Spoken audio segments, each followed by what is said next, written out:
Hello there, and thank you for checking out my bullet journal video. In this plan with me, I'm going to be going through my 2022 setup. So this is the second year that I'm going to be doing bullet journaling. And my first year, I wasn't really sure if I was going to continue for a whole year, so I just kind of went with the monthly setups rather than doing a yearly setup at the beginning. It turns out I really love it, and I managed to get through the whole year doing all of my spreads. So this year I'm going to be doing a 2022 yearly setup just to help me keep track of different events and goals and things like that throughout the year. I just want to apologise for the video quality in this one today. I was using natural light to film, and unfortunately it was pretty dark and yeah, it didn't really come out very well, and under the electric light it was looking a bit orangey in places. Also my camera was really struggling with it and not focusing sometimes, so I really do apologise that it's not up to the normal standard, but hopefully you can get an idea of what I was doing for my setup. So I'm using an Archer and Olive bullet journal. Last year I used two A5 journals from Archer and Olive, and this year I have decided to go slightly bigger and I've got the B5 size, just because I felt like I didn't have a lot of space for much embellishment around the edges of my setup, so I was including lots of space for writing, but sometimes everything felt a little bit squished in, so I think having the slightly larger size will give me a bit more creative freedom. So I really love Archer and Olive. The paper quality is really good. You can use so many different mediums on it and you don't get any ghosting or anything with your pens. It doesn't really hold up to alcohol markers very well, but I've used watercolour and acrylic and it's taken it really well. So my theme that I'm kind of sticking to throughout the yearly setup is going to be a kind of collage-y junk journal theme. I'm using lots of different crafting bits and pieces that I got recently. A lot of them are from Paper World and from the washi tape shop, and other things are just bits and pieces that I have in my collection, so I will link anything down below that I can remember where I got it from. My next page is my title page, so I'm just taking the opportunity to use all these really lovely bits and pieces to make a sort of junk journal style spread, and I'm just putting the title on with a Tombow Fudenosuke brush pen. I really love these. I use them throughout my spreads all the time, so I'll link that below if you haven't seen that before.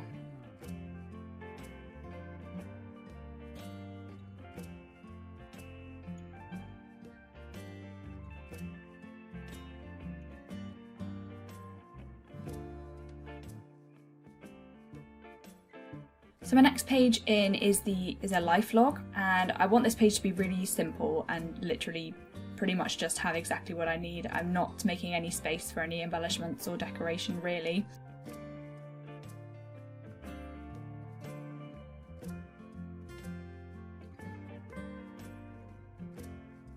So it's going to be, I'm going to have 6 months on each 2-page spread, and it's just going to have all the dates listed under each month, and then I highlight the weekends, and I'm also adding in a little section at the bottom of each month just for birthdays, because those are the things that I feel like I really need to remember each month, so I'm just having that easily visible, and then any other sort of dates or events that are going on I will add into the life log as I go.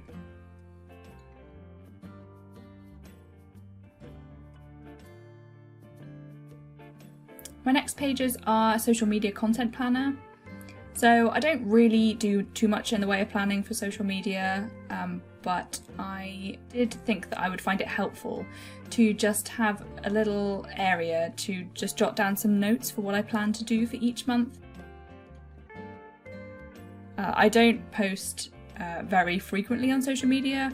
I post about twice a week on Instagram and twice a month on YouTube, and that these boxes will just give me enough space to jot down different ideas that I have for each month, or sometimes I'll do some artwork in bulk and then I'll think to myself, oh, this would be good to post in such and such month or around such and such event. So it's just somewhere for me to jot that down so that I remember what I want to post and when.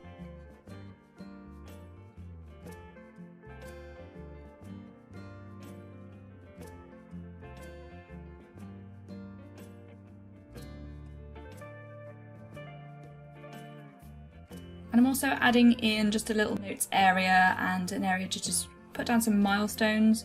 So if there's any big subscriber count or follower count that I want to note down, I'll just jot it down in there, but I am not keeping track of it as such. It's just something that I will put in if I feel like it.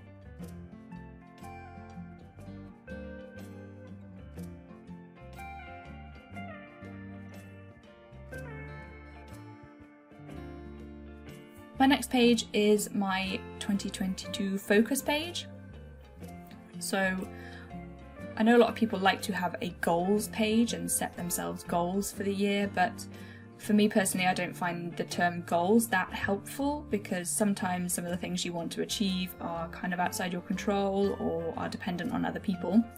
So I prefer to call it a focus page because it's just things that I want to focus on to help me get to where I want to go, rather than I want to achieve this by the end of the year.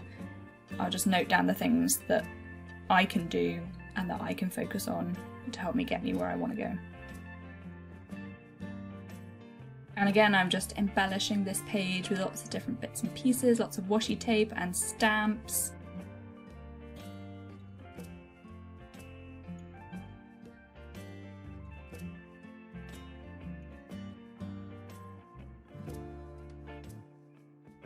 When it comes to this kind of setup, I've done one like this before and I really love the outcome, but I'm very indecisive when it comes to placing all my bits and pieces, so it actually takes me ages, and I quite often go back and change things and take things out and add things in before I finalise everything.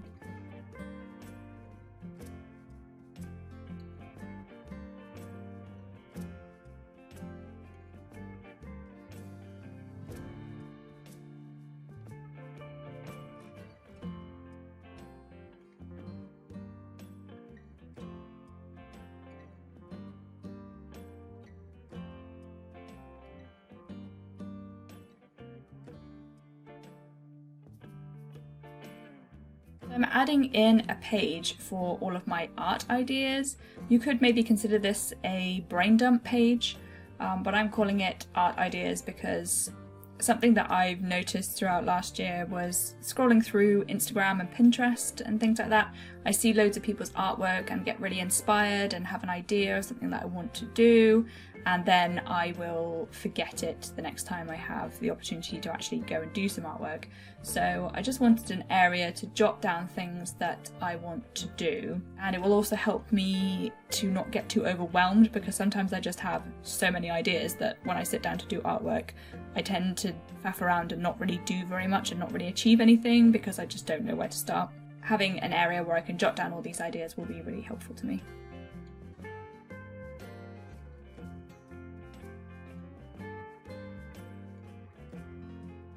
I'm also adding in a bullet journal key, so I'm just using a piece of paper from the smaller bullet journal from a few extra pages I had in my last year's one, and I'm just cutting it out to stick in with a piece of washi tape.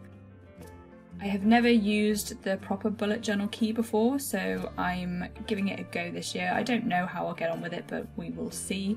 So that's why I've just written it down to add it in there. And I've left the back blank so that if I decide there's any other keys, any other symbols or anything that I want to add, I can just put them on the back and note them down there. And as it's not a very big thing, I didn't really want to dedicate an entire page to it itself.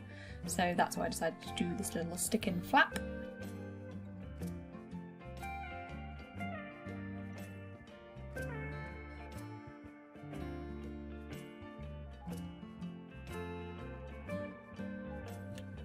I am creating a wish list spread this year because I have a very bad memory and I can never remember things that I want, especially when it comes up to Christmas and birthday.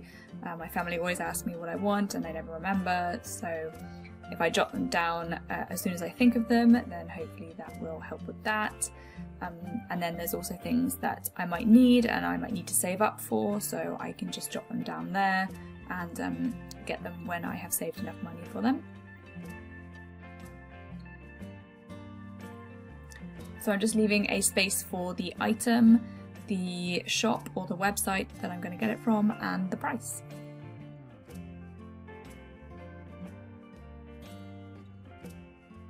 My next page is going to be a mementos page. I found these little craft paper pockets in a craft shop, and I decided that I wanted to stick one in because I find that the back pocket that comes in these Archer and Olive journals, I tend to put things like scraps of paper and stickers and post-it notes and things like that in there. I just wanted somewhere specific to put things like tickets or postcards and things like that, mementos from travels and things that's separate to the back pocket.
The next page is a when did I last page, so this is just to help me track things that happen throughout the year but aren't that frequent, so I wouldn't need to do a proper habit tracker for.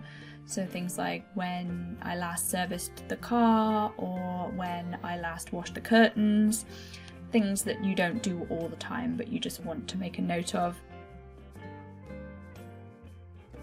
I'm not filling out the when did I last tracker yet because I'm not quite sure what things I will want to track, so I'm just leaving it blank and just leaving a space for the activity and then a space for the date and whenever I complete that across the year.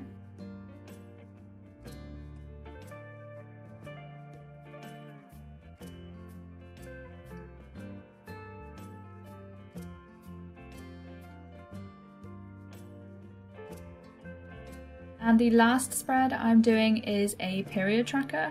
So I didn't do this in my last bullet journal, but I think it will be quite helpful. I did include it as a monthly tracker occasionally, but I think it's much better if you can look at the whole of it across the year. So this is a really simple one, and I've used dots rather than numbers as I saw one on Pinterest and it looked really cool with the dots. I'm not sure how I will get on with it though. I think it might be a bit tricky to track it without any numbers written on, so it might really annoy me, but we will see how it goes and I will let you know. And along the bottom I am just embellishing it with lots of stamps and then a few bits and pieces of washi tape and a couple of stickers.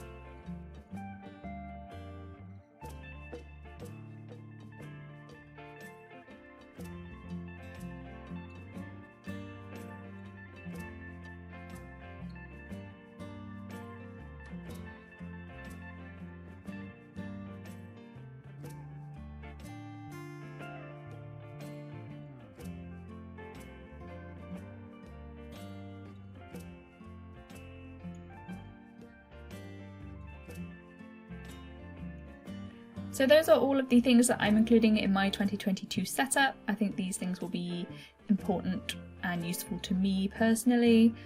I'm quite happy with how it turned out, but as I haven't used this type of setup before, I'm not quite sure how useful it would be to me, but hopefully it will be, and I will make use of it throughout the year. So yeah, I really enjoyed putting this one together and I hope you enjoyed watching it. If you did, please drop a like and subscribe if you want to see more of my bullet journals, arts and crafts. Thanks so much for watching. Bye!